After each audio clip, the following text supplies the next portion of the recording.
Subscribe பட்டனை அமுக்குங்க, bell பட்டனை அமுக்குங்க. வாழ்க வளமுடன். இப்படிக்கு பாட்டி வைத்தியம். வணக்கம்ப்பா, உங்கள் பாட்டி பேசுகிறேன். இப்போ நான் பச்சை மொச்சையை, இது பச்சை மொச்சை பயிறு ஒரு 200 கிராம் இருக்கும். நான் ஒரு 1/2 கிலோ மொச்சையை வாங்கி உரிச்சு வச்சுருக்கேன். இவ்வளவுதான் பருப்பு வந்துச்சு. இதை அவிச்சு சாப்பிடணும்.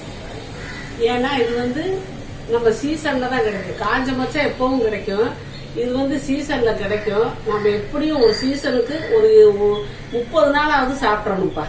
இப்போ கார்த்திகை மாசத்துல இருந்து மாசி மாசம் வரைக்கும் வரும். ஒரு 30 நாளாவது நம்ம அதை சாப்பிட்டுக்கணும். ஏன்னா சீசன் இது எப்பவும் கிடைக்கும். மொச்சை எப்பவுமே இப்போ விளைய வச்சு கொடுக்குறாங்க. இருந்தாலும் இதுதான் சீசன். இந்த பனிக்காலம் தான் இந்த சீசன். இந்த சீசன்ல வர்றதான் ரொம்ப டேஸ்டாகவும் இருக்கும், உடம்புக்கு நல்லது. அது செயற்கையாக விளைய வைக்கிறது போல அது நல்லது இல்லை. இப்படிதான் சாப்பிடணும். இந்த சீசன்ல வர மொச்சையை தான் சாப்பிடணும். 30 நாளாவது சாப்பிடணும். மொச்சையை வேற ஒரு குழம்புல போட்டு சாப்பிடலாம், சாம்பார்ல போடலாம், கூட்டுல போடலாம், அவியல் போடலாம், எல்லாத்தையும் போடலாம். இப்போ கறி கூட வாங்கி கூட போட்டு பரட்டி கிரேவி மாதிரி வச்சுக்கலாம். எல்லாத்துக்கும் சூப்பரா இருக்கும். மசாலா போட்டு பொரியல் பண்ணலாம். இது சிம்பிளா சாதாரணமா ஈவினிங் ஸ்நாக்ஸுக்காக நான் செஞ்சு காட்ட போறேன்ப்பா. ஸ்டவ்வை பற்ற வச்சுக்கிறப்ப பற்ற வச்சு அந்த 200 பருப்புக்கு இந்த தண்ணி போதும். இந்த தண்ணி ஊற்றிருக்கேன். இது கொதிக்கவும் நம்ம பருப்பை உள்ளே போடலாம். இந்த தண்ணி கொதிக்குதுப்பா. இந்த நேரத்தில் நம்ம இந்த பயிரை போட்டுருவோம். போட்டுட்டு இதில் கொஞ்சம் கல்லுப்பு போட்டுடலாம். இதுக்கு தேவையான அளவு பார்த்து நிதானமாக போட்டுக்கோங்க. பத்தாட்டி கூட அப்புறமேல நம்ம லேசாக தூள் உப்பு தூவிக்கலாம். இப்போ நான் தேவையான அளவு உப்பு போட்டேப்பா. மூடி வச்சிருவோம், வேகட்டும். இந்த சின்ன வெங்காயத்தை உரிச்சு வச்சிருக்கப்ப 50 கிராம் சின்ன வெங்காயம் இருக்கும். ஒரே ஒரு பச்சை மிளகாய், கருவேப்பிலை. இந்த சின்ன வெங்காயத்தை பொடியா நறுக்கி நான் தாளிச்சு காட்டுறேன். கடுகு உளுந்த பருப்பு இந்த மிளகாய் போட்டு தாளிச்சு காட்டுறேன். இடையில ஒரு தடவை இப்படி பரட்டி விட்டப்பா. இப்போ பரட்டுறேன். தண்ணியெல்லாம் வத்திடுச்சு. இந்த பருப்பு வெந்துருச்சு. நல்லா கசுக்கு பார்த்தீங்களா, வெந்துருச்சு. தண்ணியும் நான் ஊற்றின தண்ணி கரெக்டாக வத்திடுச்சு. கீழே எல்லாம் ஊற்ற தேவையில்லை. அதுக்கு முன்னாடி கொஞ்சம் தண்ணி இருந்தால் கூட நீங்கள் வடிச்சு விட்டுக்கோங்க. இப்போ இதுக்கு தேவையில்லை. இப்போ அடுப்பை ஆஃப் பண்ணிட்டு நம்ம தாளிச்சுக்கலாம்.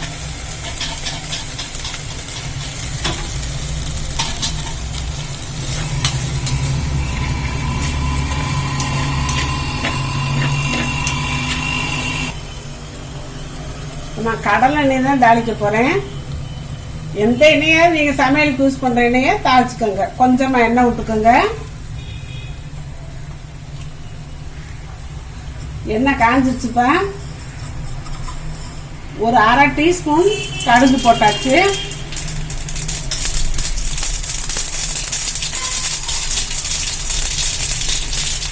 உளுந்து கொஞ்சம் ஜாஸ்தியாவே 3/4 டீஸ்பூன் போடுறப்பா. ஏன்னா சாப்பிடும்போது நடுக்கு நல்லா இருக்கும். பிரியமா சாப்பிடுவாங்க.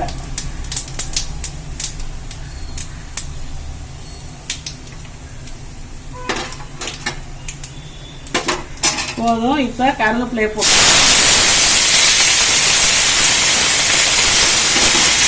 இந்த வெங்காயம் பச்சை மிளகாய் நறுக்கி வச்சிருக்கேன். ஒரு மிளகாய் தான். இதையும் போட்டுக்கிறேன்.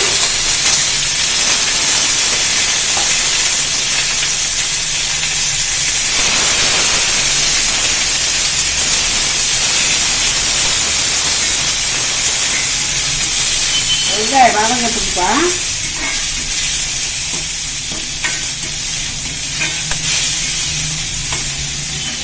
இப்போ மொச்சைக்கு தகுந்த நம்ம உப்பு போட்டுட்டோம்.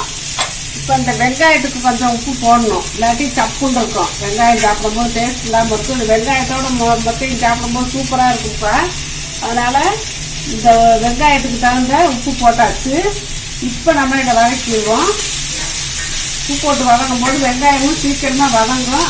இதில் உப்பு ஏறிக்கணும், டேஸ்ட் கொடுக்கும்.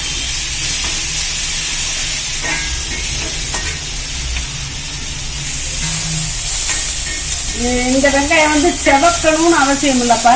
வதங்கினா போதும் ஓரளவு.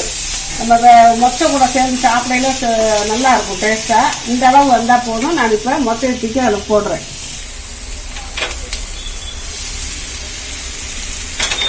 அடுப்பை கூட நம்ம ஆஃப் பண்ணிக்கலாம்.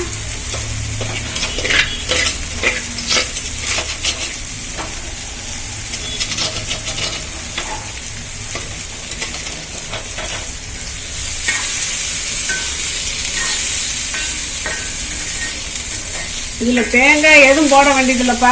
மொச்சை வந்து ரொம்ப சத்தானது, பச்சை மொச்சை ரொம்ப சத்தானது. அதுக்கு தேங்காயெல்லாம் தேவையில்லை. இதே நம்மளுக்கு டேஸ்ட்டாக இருக்கும். இந்த வெங்காயம் போட்டு நம்ம சாப்பிட்றது. ஈவினிங் ஸ்நாக்ஸுக்கு நீங்கள் இந்த மாதிரி வச்சுக்கலாம். மொச்சையை குழம்புல தான் போடணும், சமையலுக்கு தான் யூஸ் பண்ணணும் தெரியாதவங்க இருப்பாங்க. தெரியாதவங்க தெரிஞ்சு இந்த மாதிரி சூப்பராக இருக்கும்ப்பா. ஈவினிங் ஸ்நாக்ஸுக்கு நீங்கள் இதை வச்சு சாப்பிட்டா இதை நம்ம கிண்ணத்துக்கு மாற்றி வச்சுக்கலாம்.